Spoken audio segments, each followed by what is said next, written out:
بسم اللہ الرحمن الرحیم والصلاة والسلام علی اشرف الانبیاء والمرسلین نبینا محمد وعلی آلہ واصحابہ اجمعین، اما بعد۔ معزز علماء کرام، بزرگوں، نوجوان دوستوں اور پیارے بچوں، اسلامی کیلنڈر کا دوسرا مہینہ ہم پر سے گزر رہا ہے۔ اس کو مہینے کو سفر کا مہینہ کہتے ہیں۔ اب دیکھتے ہیں امت میں کوئی بھی مہینہ آتا ہے تو کوئی نہ کوئی بدعت غیروں کی طرح ہمارے معاشرے میں آ جاتی ہے۔ محرم جب آتا ہے، پنجے یہ اٹھانا اور شربتیں بنانا، کالے کپڑے پہننا، شیعہ عقائد سے ہم بڑے متاثر ہوتے ہیں۔ اس مہینے میں بھی ہم یہ سمجھتے ہیں کہ سفر کا مہینہ منحوس مہینہ ہے، نحوست کا مہینہ ہے۔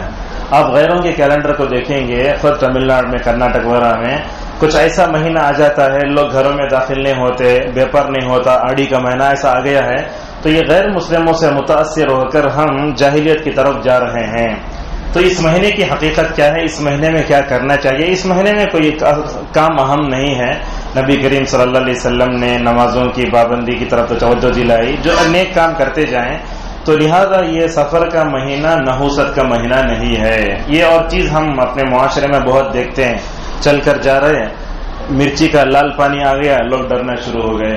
اگر کہیں بلی آ گئی، اور ایسی چیزیں بہت سے ہیں، یوٹیوب کھولیے، شارٹس وغیرہ میں دیکھتے ہیں، کوئی آدمی اٹھ کر کسی کا منہ دیکھ لیا اور دن بھر کام برا ہو گیا تو بولتے صبح اٹھ کر تیری صورت دیکھنے سے میرا پورا کام خراب ہو گیا۔ اس طرح کی جو غلط باتیں ہمارے معاشرے میں پھیل رہی ہیں، اس کا تعلق جو ہے مطلب جاہلیت سے ہے۔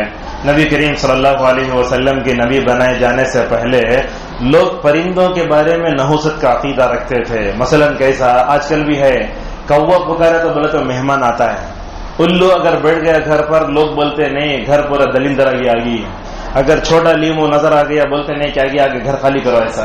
تو یہ نحوست کا جو عقیدہ میں سمجھتا ہوں یہ جاہلیت کا عقیدہ ہے۔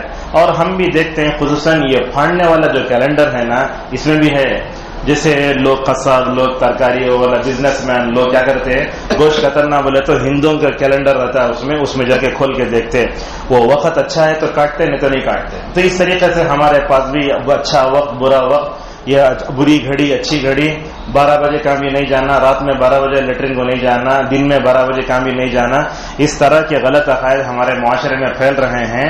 لہٰذا یہ کیوں پیدا ہوتا ہے، اس کے اسباب کیا ہے، غور سے سنیے۔ سب سے پہلے یہ عقیدے کی کمزوری ہمارے ماں باپ کی عقیدے کمزوری سے آتی ہے۔ باپ کا عقیدہ اگر صحیح ہے، بچوں کا عقیدہ بھی پرفیکٹ۔ کیسا؟ اللہ کے نبی صلی اللہ علیہ وسلم نے فرمایا ہر بچہ فطرت پر پیدا ہوتا ہے۔ اب دیکھیے ماں کے پیٹ جو بچہ آتا ہے، کوئی بٹو لگا کر نہیں آتا، کوئی جو ہے وہ کرسچنوں کی لگا کر نہیں آتا۔ بچہ اگر کسی کے پیٹ میں بھی ہو وہ مسلمان پیدا ہوتا ہے۔ آپ نے فرمایا ماں باپ یہودی ہو تو اس کو یہودی بناتے، اگر وہ کرسچن ہے تو کرسچن بناتے، اگر وہ مجوسی ہے مجوسی بناتے۔ اور ہمارے ایک استاد حری تشریف بولتے تھے اگر وہ تو نمازی ہے تو نمازی، بدعتی ہو تو بدعتی۔ اگر باپ کے اندر یہ نحوست کا عقیدہ ہے بچوں میں بھی آتا ہے۔ لہذا ماں باپ کو چاہیے کہ وہ اپنے عقیدے کو مثبت کریں۔ دوسری چیز یہ ہے کہ سوشل میڈیا میں غیر مسلموں کے عقیدے کو دیکھ کر ہمارا عقیدہ بگڑ رہا ہے۔ کچھ لوگوں کو ہم دیکھتے ہیں تعویذ ڈالے ہوئے ہیں، فلاں ڈالے ہوئے ہیں۔ ایک ویڈیو گھوم رہی تھی کہ اس میں بتایا جاتا ہے ایک عمرہ کرنے والا ایک بچی کو اپنے ہاتھ میں اٹھائے ہوئے ہے، وہ بچی کے گلے میں تعویذ لٹک رہی ہے، کعبۃ اللہ کا طواف کر رہا ہے۔ تو ایک شیخ کیا کرتے ہیں، وہاں جا کر وہ بچی کے گلے میں سے وہ تعویذ کاٹ کے پھینک کر اسے بوسہ دیتے ہیں۔ ماشاءاللہ دیکھیے ایک آدمی حج عمرے کو گیا، وہاں جا کر اس کی توحید نہیں سدھری، عقیدہ نہیں سدھرا، تو کون سا زمین کا خطہ ہے جہاں کر اس کا عقیدہ صحیح ہوگا؟ لہذا میں سمجھتا ہوں امت مسلمہ پر اتنے برے حالات آئے تو اس کی بڑی بنیادی سبب یہ ہمارا عقیدہ کمزور ہو گیا ہے۔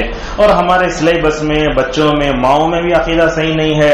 اب جیسے بچہ رات کو 12 بجے اٹھا، امی پیشاب آتا ہے، 12 بجے جانا ہوگا، شیطان آتا، ارے اللہم انی اعوذ بک من الخبث والخبائث پڑھ کر اگر جو ہے لیٹرین میں چلے جاتا وہاں شیطان آئے گا؟ نہیں آئے گا۔ اس طریقے سے ہمارے معاشرے میں نحوست، میں بتاتا ہوں ہمارے اور آپ میں کتنی نحوستیں ہیں۔ ہم فجر نہیں پڑھتے، یہ ہماری نحوست ہے، اور ہمارے گھروں میں ٹی وی چل رہی ہے، ہمارے موبائل میں گانے، یہ نحوست ہے۔ نحوست خالی کسی خاصت نہیں ہوتی، بلکہ بعض علماء تو بولتے جس گھڑی میں آپ اللہ کی نافرمانی کرتے ہیں وہ وقت آپ کے لیے منحوس ہو جاتا ہے۔ دیکھیے ہمارے سے پہلے اقوام پر عذاب آیا تو اللہ نے کہا یہ بڑے منحوس دن تھے، لہذا درس کا خلاصہ یہ ہوا کوئی گھڑی، کوئی دن، کوئی مہینہ، کوئی سال منحوس نہیں ہے. اگر ہم اچھا عمل کریں تو وہ ہمارے لیے سب سے اچھی گھڑی، اگر ہم نے برا کام کیا تو وہ دن ہمارے لیے منحوس ہے. لہذا اپنے گھروں میں اپنے بچوں کے عقیدے کو مکمل طور پر درست کرو. اور یہ سفر کے مہینے میں لوگ شادی بھی نہیں کرتے. اگر جو ہے محرم میں اگر مطلب کیا انگیجمنٹ ہو گیا تو نہیں، محرم کے بعد شادی کریں گے، اس طریقے کی باتیں سب آتی ہیں.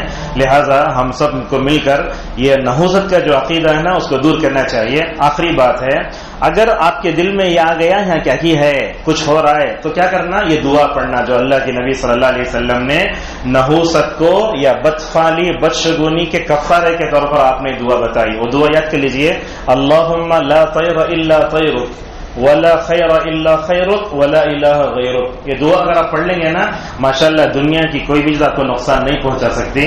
خصوصاً یہ بزنس مین،